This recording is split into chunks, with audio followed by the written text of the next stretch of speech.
Deathbed. That's confirming everything I just said. Lisa, I'm gonna cry. Does that happen? No. Okay. Because this is such a terrible job, I can't imagine that a whole police department is this incompetent.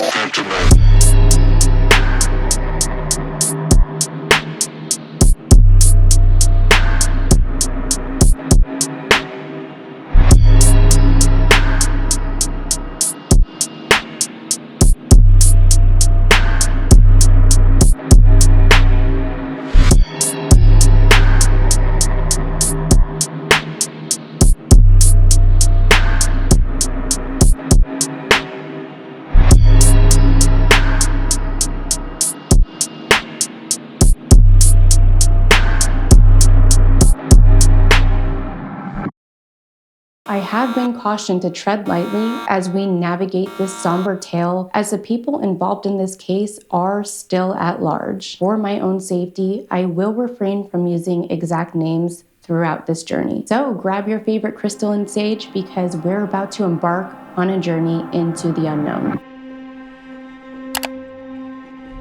Buffalo Jim was known for his larger-than-life personality and his dedication to the local community. He hosted a wrestling show on cable TV that entertained many residents and brought a very unique form of entertainment to Las Vegas. Additionally, he was respected for his involvement in various charitable activities and events. He was appreciated by many, including his family, who are still seeking justice for what many will argue is a case that was swept under the rug way too quickly. Jim owned an auto repair shop which was directly attached to a very large strip club known as Crazy Horse 2. The Crazy Horse 2 Gentlemen's Club in Las Vegas has a very troubled past marked by various legal activities. The owner of Crazy Horse wanted to buy out Jim's auto repair shop in hopes of expanding their establishment. Jim declined the offer. This appears to mark the onset of the feud between the two parties. Jim alleged the strip club employees then began vandalizing his customers' cars and scaring away the customers in general. Because of all the damages done to Jim's customers' cars,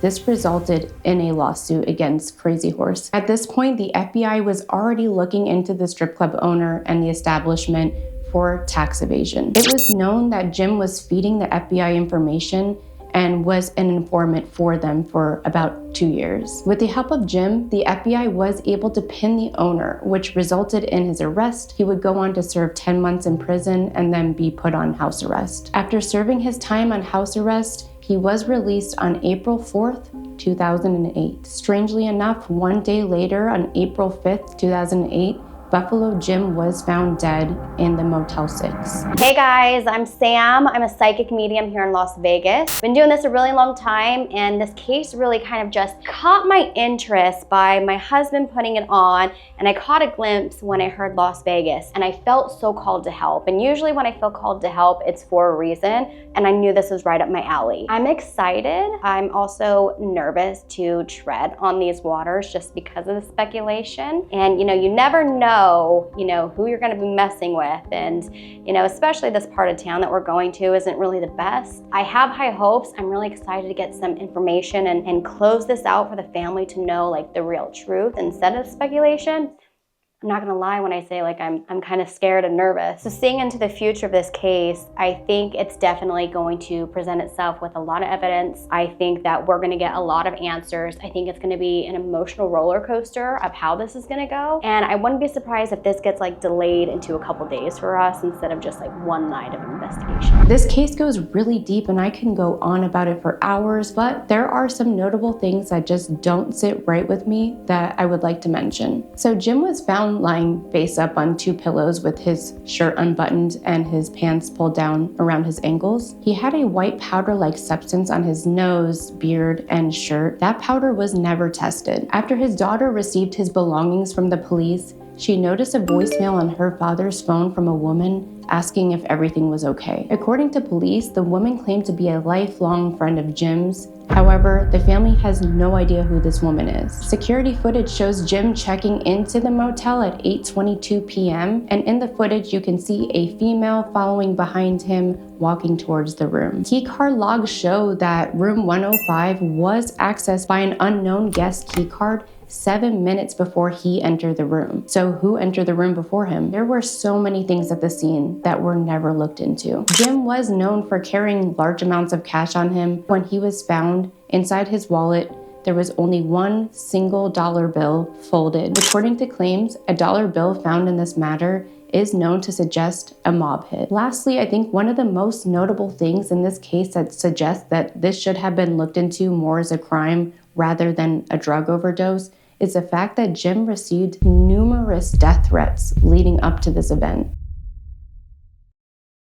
Hi, I'm looking to book a room on the 6th, but I was looking to get a specific room, if that's possible. Style room or a specific? A specific room. We can't guarantee a specific room. It's availability to check. Oh, okay. Even if I pay extra? No, because we can't guarantee somebody could be in that room already paid for several days. We don't know. Maybe I'm trying to think of what I can do if I come in like a couple days before and try to book that room. There's no. Well, I'm just saying, like if I come in and that room's available that day and I book it for the days ahead. Going ahead. We don't know if it's available for that day, but we can see it in the future. When I tell you my hands are shaking right now, I didn't expect this to get crazy yet. I booked this room early so that way I would have it for Saturday. I came in here and they fought me about getting this room, and it's making me think that they're hiding something because the way they lied about the room, like they were fighting so hard to not let me stay in here because I think they know I'm looking into something. As you can see, my car is right there. I pulled up in front of the room specifically because I wanted to look in it and see if I could see if it was booked or not. When I pulled up, this curtain was absolutely wide open. So I went in and it took, probably about 10-15 minutes of fighting with these workers to get this room. When I come back in, the curtain was completely closed. When I walked in, it was like this. So who came in the room within the last 10 minutes? Something is not sitting right with me with that. I think he's got some, on the other side, he's got two flower things. Oh, it's beautiful. Oh, I love all the pictures they put on it. April 5th, 2008, and today is April 5th, so. Hi, Jim, we just came to kind of pay our respects to you. Today is the 16th anniversary of your passing, and we're extremely sorry for everything that happened, and we want to do everything we can to help you and your family get some peace in this situation because we know that your story was not told the way it was supposed to be, and no one knows what happened still, and I think any answers would really help your family get some peace. So we would really, really appreciate it in these next days if you can help us to the best of your ability, gather any information that we can that might help us.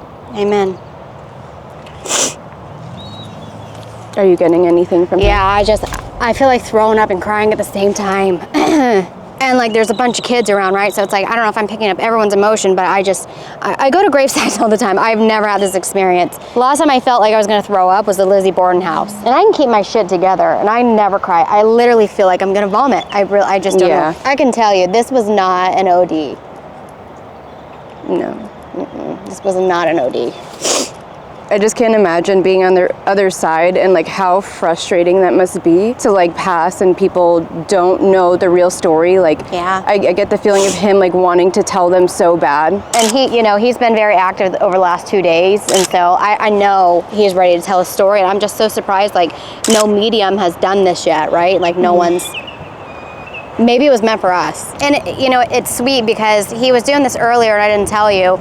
But he's coming back, and so he's coming in, he's holding my hand, and usually that's like he's gonna walk us through it. So I have my device up. I wasn't really looking at it till now, but this said 3 different things that are a little interesting. It said trying to contact you, trapped, and it said travel through the mirrors. Is there a mirror at the hotel? There is. It could be one of those things that it'll make sense later. Right. I feel like it's one of those, he's stuck just because it's unfinished business. Yeah.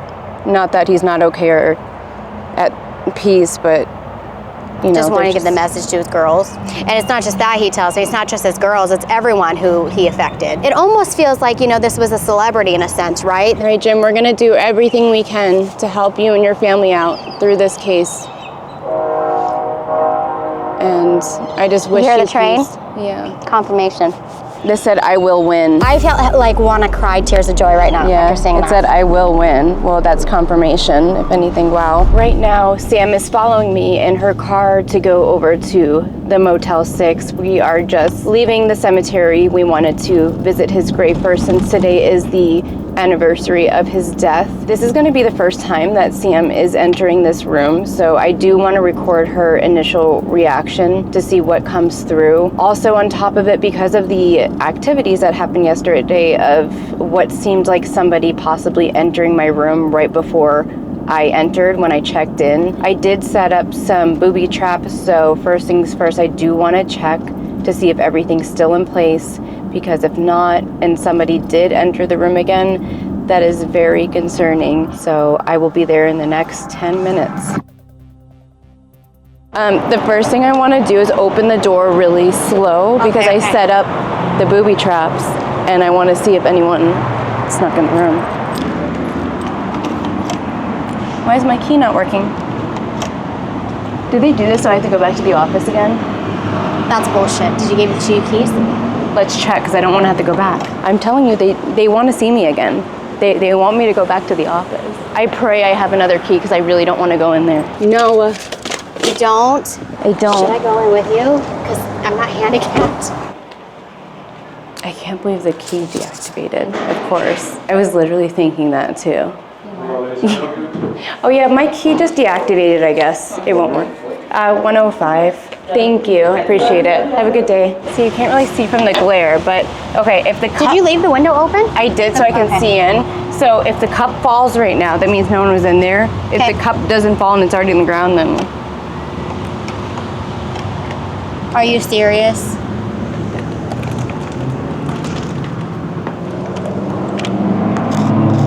Cup's still there.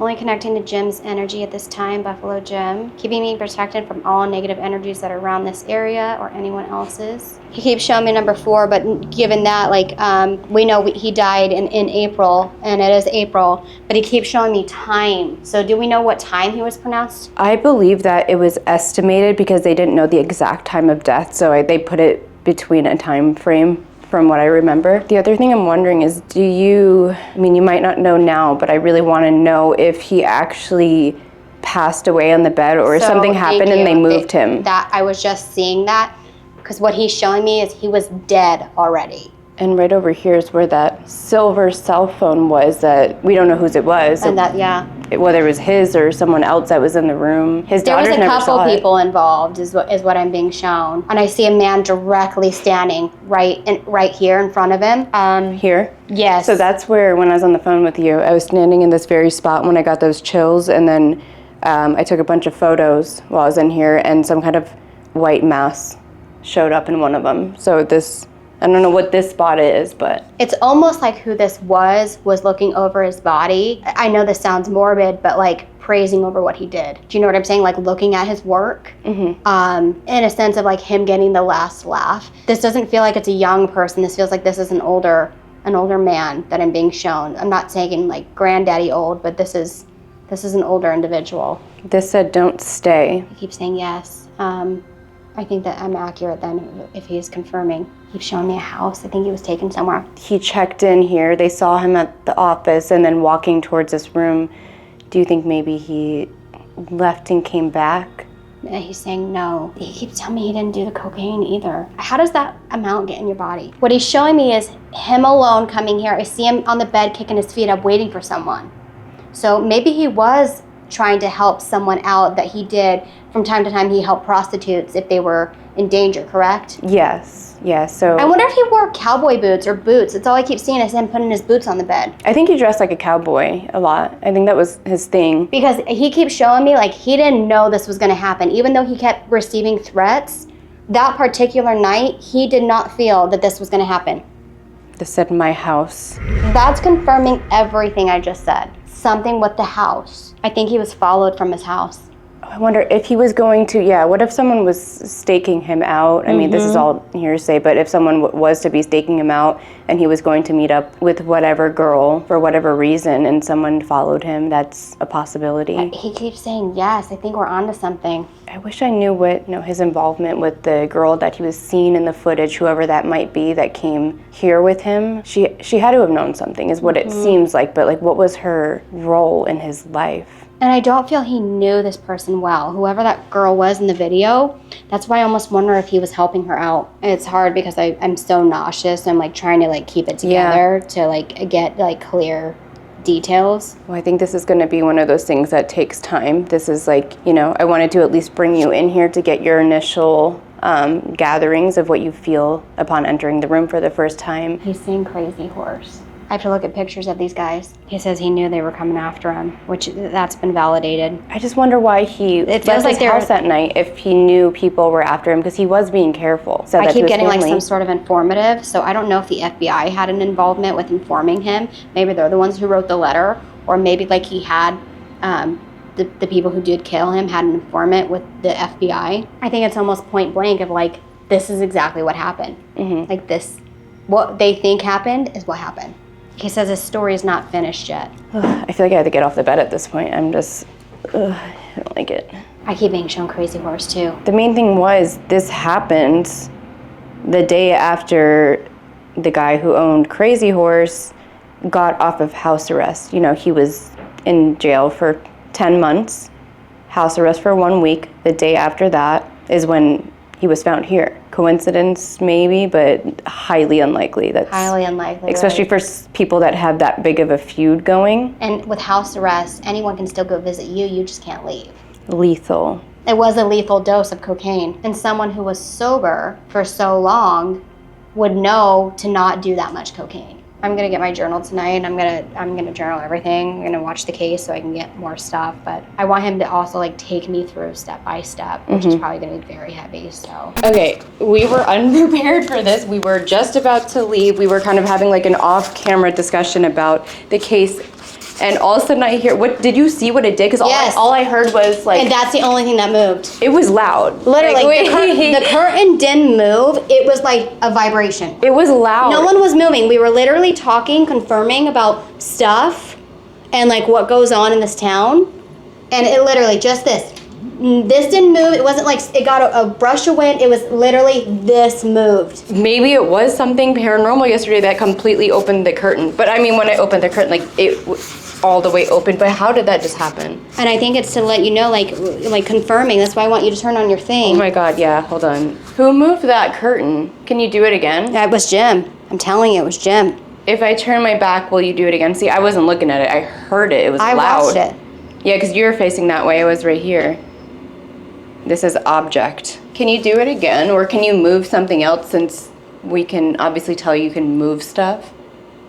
I don't think he likes to be back here. I don't think like it's anything against us. Oh, then again, he could be taking me back right now to not wanting to be here. Upset that they planted him here. I'm still mind blown that that curtain just moved, and I'm so mad that we weren't recording. And I almost grabbed my phone because I was channeling. Look what this says. Oh God. Deathbed. I told you he's here. And I almost grabbed my phone to record because I was channeling all that information. That's weird. It's like something with this window though, because that was yesterday. It was something with the window, and then that just happened. I wonder if there's anything to do with this, and that's like a clue. Okay, well, I think we should keep the camera rolling as we leave this time, just in case. All right, we're gonna go now. All right, Jim. We'll be back. We'll be back. This is yours. That freaking curtain, I can't believe that. Wow, unbelievable. All right. Okay. Tomorrow. Okay, so this is I don't know what day we're on at this point, like day 3 Yeah, of the investigation. I think it's because I've never had a case so in my brain. Like, this is probably how investigators feel. This is the weird curtain area. There's been 2 days of activity by this curtain for some reason, so I put a cat ball. So if something moves that, it's gonna light up. And I'm gonna put this music box over here. Jim, we're back to talk to you once again. This is our last day here. So if there's any messages that you want to relay to anyone, now is like your time to do that. We have equipment here, we have Sam, you know, if you can speak to her or give her some kind of image or message, that would be really great. And we are only connecting to those of the white light and highest frequency of love. We know that this is a high trafficked area of a lot of prostitution, and it's not in a good part of town, and a lot of trauma happened in this room alone, so we are studying that energy because Jim is not a bad soul. I do feel a lot of heaviness in my chest though. And you know, the thing is, like, when I was trying to sleep last night, I felt so like the case was unfinished that I kept like trying to tune in, and I'm like, I was so tired, like, and I'm like, okay, no, I'll just do it tomorrow, like, to keep getting more information. But you know, that's how everyone around this case feels. It's interesting that he comes, you know, over 3 days to give different messages, and because I didn't pick up the heart stuff at first. But I didn't even pick up the addiction, right? But there was no addiction. Yes, it was in his system, but that wasn't his doing. But now I'm starting to see, because he did have heart issues, which led up to his death. He's a very calm man too, because he's coming in and he's sitting on the bed too. And it almost feels like, I don't remember if it was yesterday or the day before, but it feels like he's showing me again, like reliving this, like coming in and sitting down. He had nothing to worry about. Like there was nothing, you know what I'm saying? I think he was blindsided. Oh, I think he was blindsided 100%. I'm tasting the Coke now. That's really interesting. I've never, in the many years I've been doing readings, have tasted Coke. It's going down the back of my throat. I can feel it on the back. But it's weird because what I'm being shown right now is, right? Like it's not. That's interesting. Like it's not Coke. It's like a thick Coke, or it's, and I don't know if Coke is thick or not thick, right? Is that him? Like, are you seeing him like trying to get something out of his mouth? Like maybe something. I think he's mouth? like thinking that maybe this is laced with something, or there's just something going on. Green, okay, seeing green. I don't know what would have been green either. I don't know what kind of drugs they would have had on the day that are like they are now. I wonder if they made him ingest it. Yeah, but I don't see him doing the drug purposely. No, not purposely. Almost like it was forced. And I keep thinking about, I don't know, I keep getting this, and it's like, it just keeps popping into my head, something about the fact that it wasn't here. There's something weird with that. Like, I don't know if it, like, do you get anything about that? I got that yesterday. Because it's not clear, but I'm getting something that, like, I feel like he wants to know, like, there's something about that. Well, and that's the that's thing. Important. I was getting that too, and remember the first day we sat in here and I kept being shown a house, and then you got house on one of your equipment? I don't know what's significant about that, or a house. I was picking up that a lot didn't happen here either, but he was clearly here. Right? If 30 minutes, he can't just leave and come back and die. I wonder if something happened at the gas station, if she gave him something, like a date rape drug or something, and then just kind of like forced the Coke in him. Sure. What about the weird liquid they had? Because she made it a point too to put in that she made him drink water. What was in the water? Wait, did she make him drink the water after he apparently did those drugs? He was acting weird. That's weird. I want to know what that liquid was. Like, maybe it's just water, but it was never tested. Why wouldn't they test that? Or at least, like, look into it a little bit. That's not. Or even same the cup, if there was other DNA on there. They never did fingerprints of the cup. And if there were to be drugs, say, like, over here on the nightstand, whatever, and he did them, so what, she, like, cleaned it all up before she left, but ran out? And wouldn't that be a residue? Like, yeah, I mean, or like it'd be somewhere. Well, even then, and what she had said was, you know, he had a baggie. He had like little baggies. Well, where the baggies? This just said not likely.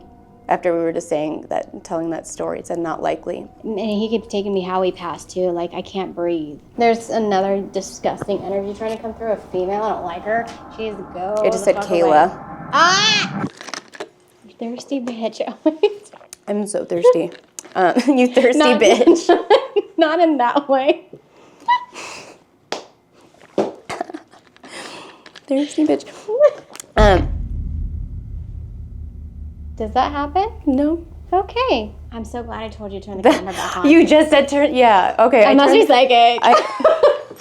I'm done. So what I want to do, I'm going to set this up how it looks in the crime scene photo. I just want to like make the vibe of the room like as much as it could be for that night.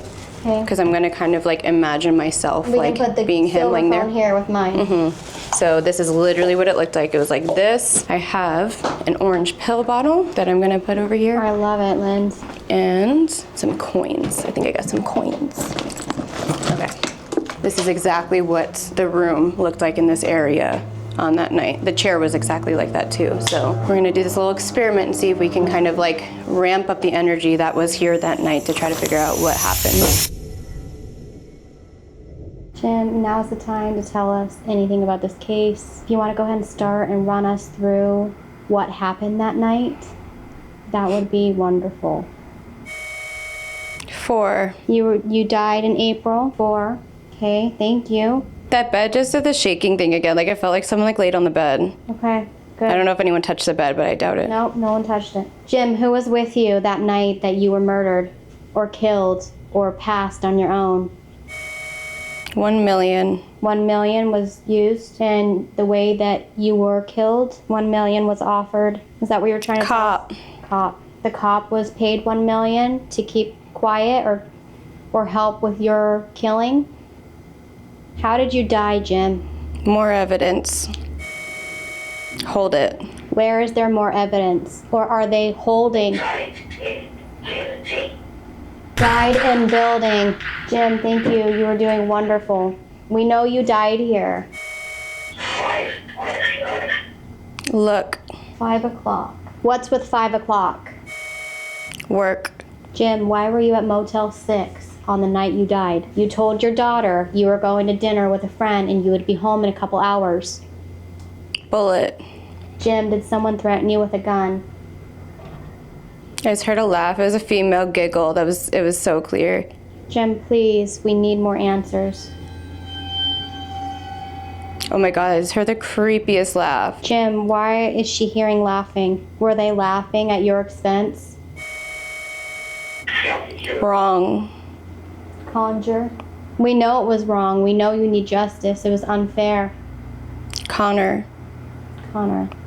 Something about get the bag. Something about a bag. Did they take the bag of cocaine with them when they left? Cards. There's something negative in the corner over here. My head is pounding, Jim. Is that because of you? You're a friend. Jim, was there someone in the tub hiding when you entered the room?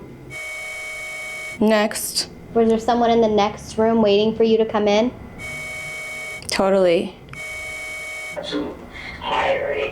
2 spirits. 2 spirits in here? Or was there 2 people in here when you died? Both.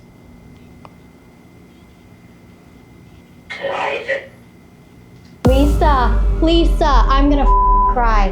Jim, you're It was all her. I wanted her. We know Lisa was in this room with you. She was seen on video. She was interviewed by the police that she was in this room with Scandal. Evil. you. No home. Did Lisa have no Help. home? Need her. Did Lisa say she had no home and you were trying to help her by getting her a room here that night?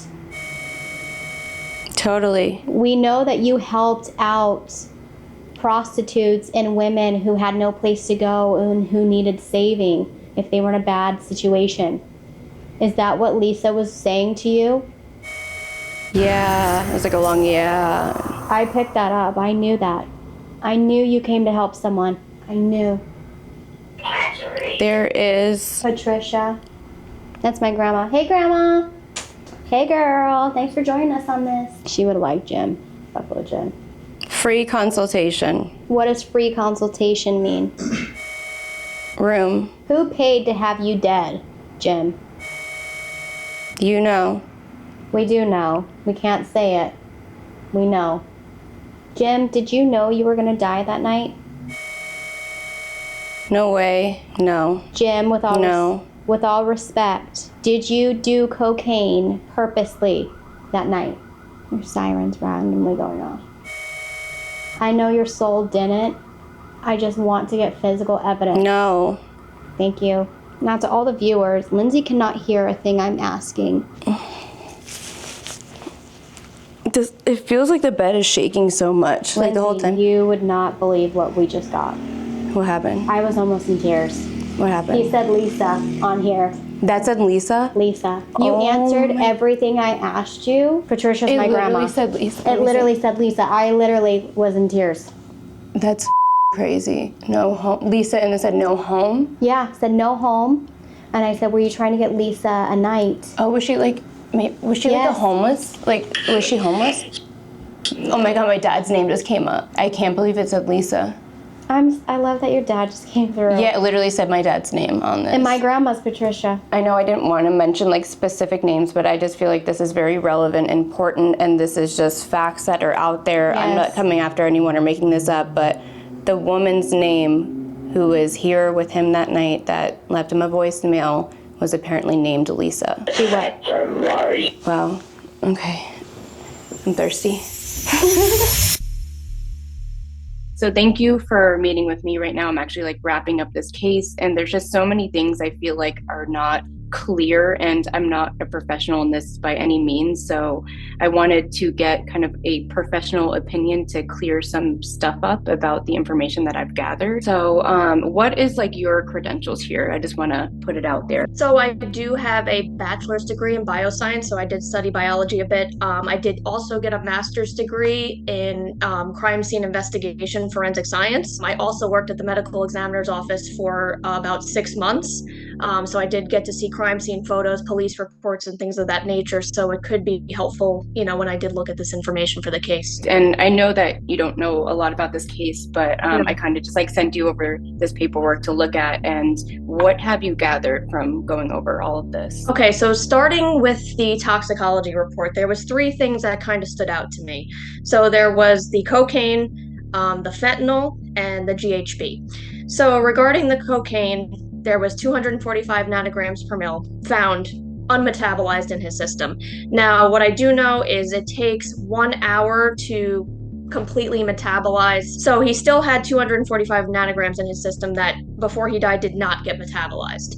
So is that a lot? It is quite a bit. Now, the metabolite, meaning after an hour's worth of time, it gets metabolized, it gets, processed by the liver, and it goes out in your urine. That's the metabolite, was 338. So he had metabolized more than he hadn't. It did take a little bit of time. Again, probably, I don't know. I mean, the total of this is about 600.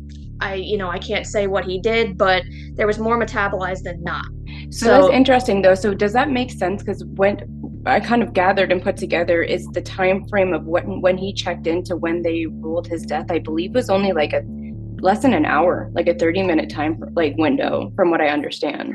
Unless, he was doing this before he got into the hotel room. Like I said, there's a lot of things that also influence how fast cocaine will metabolize. Yeah.